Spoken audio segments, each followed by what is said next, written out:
Hey YouTube, it's Jason with NKY Homesteading, and it's been a while, but we've got some updates to show you around here, and I thought now that the rain stopped, what a better day to get to it.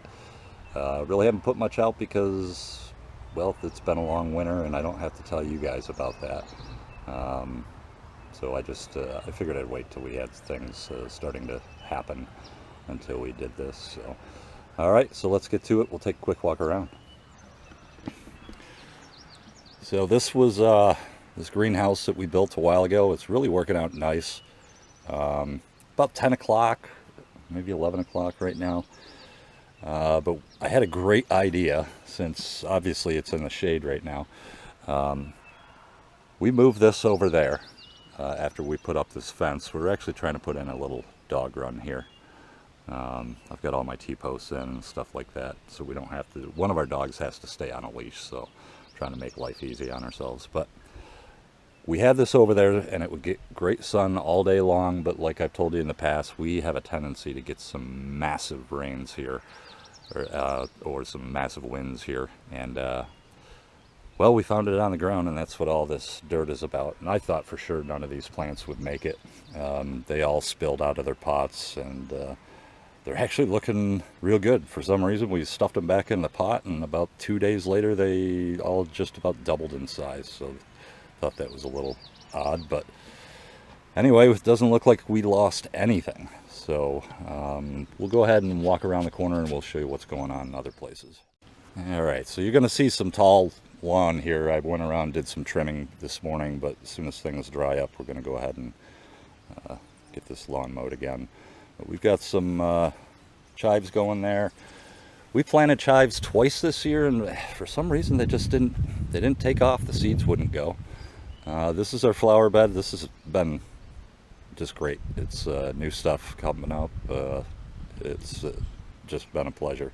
So here we've got quince bushes, and it grows a quince fruit, and it's kind of neat. What I don't think they'll fruit this year, but what they do, the kind of a tart fruit. You can make pies out of it and stuff like that.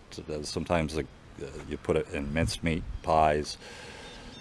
But the other thing that it really does is it's a great producer of pectin, which you all know you need for a number of canning things, jellies, jams, stuff like that. So we're looking forward to that. Probably be a few years before we actually get any fruit off it. So, all right, we'll take a walk up to the garden area now. And as you remember, it was just a bunch of tires sitting on tarps up there. And we'll show you what we've got done there. Let's take a walk up there.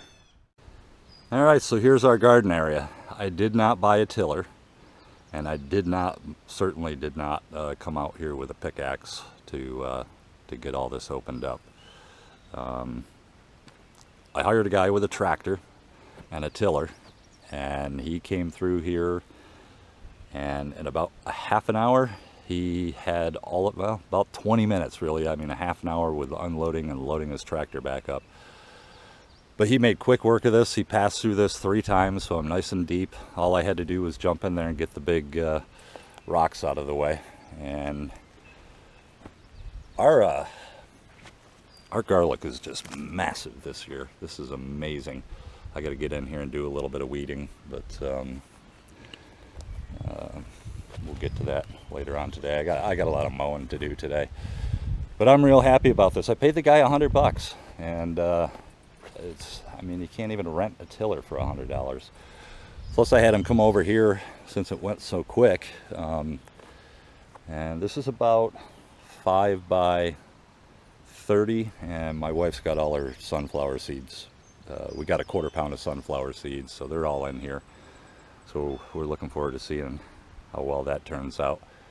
But yeah, I'm just thrilled to death. I will probably not ever own a tiller. I mean, for $100, this guy came up here. He made quick work of it. We're gonna do something with this upper field in the fall, so I'm gonna have him come back down. Probably just scratch the top of it. We want to, you know, plant some barley, some clover, stuff like that, and maybe try to do a little hang for livestock and stuff like that. So yeah, I'm thrilled with this. This was a point of contention for me, the amount of work that I was going to have to do. I mean, I would have had to rent a tiller for 2 days, and then it would have just beat the heck out of my body, and I'll have to stop every so often to dig rocks out. But this guy in the tractor with his great big tiller, this is just throwing rocks out of the ground. So after seeing that, I'm just going to hire him for $100 every time I need something like this done, and he'll hop right up here and we'll get it done in quick work. So I've got a couple new trees that I've planted. I'm sorry for turning the camera off and then back on, but there's quite a bit of walk between things, and I don't want to bore you with a long walk and the jerky camera work. So I'll turn you off here for a minute. We'll get down to these trees that I planted, and I think you'll think it's pretty neat. Oh, there go the church bells. All right, I'll be back. All right, well, every year we try to plant a couple trees. We're going to do a couple more apple trees and put them up in our orchard in the fall, but this year I decided to do some fig trees, and they're just actually now starting to wake up.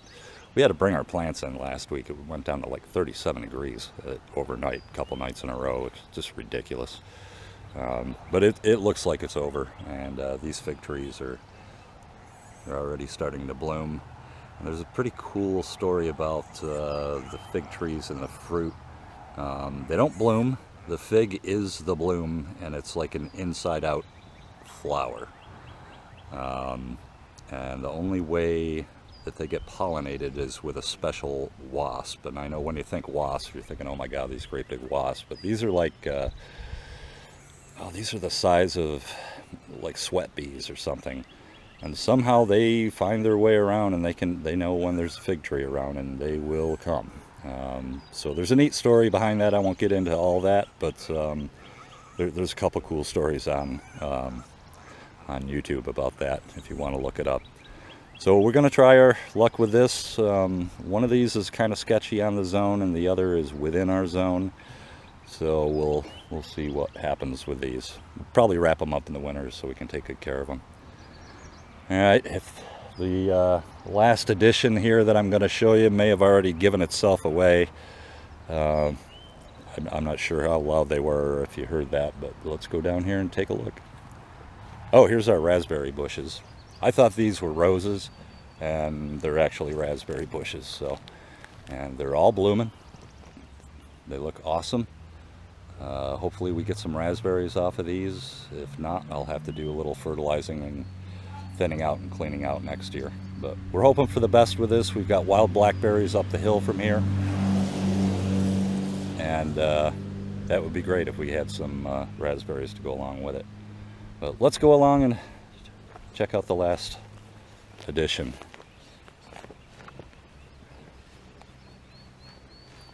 So yeah, we have pigs. I built this building about 4 weeks ago. And these are American guinea hogs, so they're a smaller, slower growing breed, and for us that just made sense. I'm going to give them, we're going to work on this area, get some of the smaller brush and trees cleared out, so we can actually give them some pasture and a little bit more room. So for us, I mean, they grow so slow, that gives me time to kind of get that all together. I've got the fence already. I've just got to get some time out here and get some corner posts in and stretch the fence out so we can give these fellows a little more room. But for now, they're being fed really good hay over there. That's actually grown for racehorses here in Kentucky. So it's super high in protein. They do eat a lot of it, and but we're not going through much. And I also feed them hog pellets too, until I can get them out on pasture.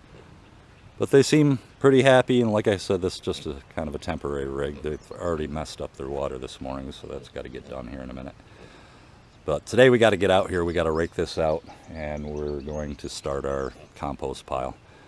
So next growing season we should have some super nice compost to grow with. So, yeah, you could tell they really want that grass. Look at him. So that's it. That's pretty much what we've got going on here, and we're happy. We're excited. We haven't gotten the chickens yet.